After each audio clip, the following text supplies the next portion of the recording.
या व्हिडिओच्या माध्यमातून मला बच्चू कडू साहेबांना हे सांगायचं आहे, आता 1-2 दिवसाअगोदरच बच्चू कडू साहेबांनी शेतकऱ्यांना कर्जमाफी मिळावी म्हणून जो काही लढा सुरू केला होता, जे काही आंदोलन काढलं होतं, त्या आंदोलनाला आणि बच्चू कडू साहेबांच्या मागण्यांना मी पूर्णपणे समर्थन करते. परंतु या व्हिडिओच्या माध्यमातून मी बच्चू कडू साहेबांना आणि संपूर्ण महाराष्ट्राला आठवण करून देऊ इच्छिते की 2019मध्ये उद्धव साहेबांनी सांगितलं होतं की आमची सरकार आल्यानंतर सर्वात अगोदर आम्ही शेतकऱ्यांची कर्जमुक्ती करू. 2019मध्ये उद्धव साहेब मुख्यमंत्री झाले आणि सर्वात पहिला निर्णय हा शेतकऱ्यांच्या हिताचा घेण्यात आला. नागपूरच्या पहिल्याच अधिवेशनांमध्ये शेतकऱ्यांची 2 लाख सरसकट कर्जमाफी करण्यात आली. पण त्याच उलट जर आपण पाहिलं तर 2024मध्ये विधानसभेच्या एका प्रचारामध्ये फडणवीस साहेब म्हणाले होते की शेतकऱ्यांचा 7-12 करू कोरा कोरा कोरा.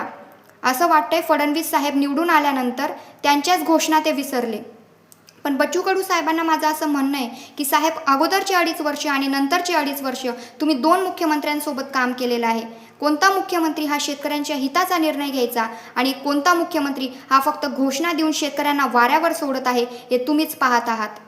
आणि या व्हिडिओच्या माध्यमातून माझ्या मागण्या स्पष्ट आहेत की जे काही नुकसान शेतकऱ्यांना झालेलं आहे त्याची लवकरात लवकर भारतीय जनता पक्षाच्या सरकारने नुकसान भरपाई करावी, कर्जमुक्ती करावी आणि जे काही पंचनामे जे काही पंचनामे यांच्याकडून चालवण्यात येत आहे ते पंचनामे त्वरित थांबवावे आणि लवकरात लवकर शेतकऱ्यांच्या बँक अकाउंटवरती पैसे जमा करावे.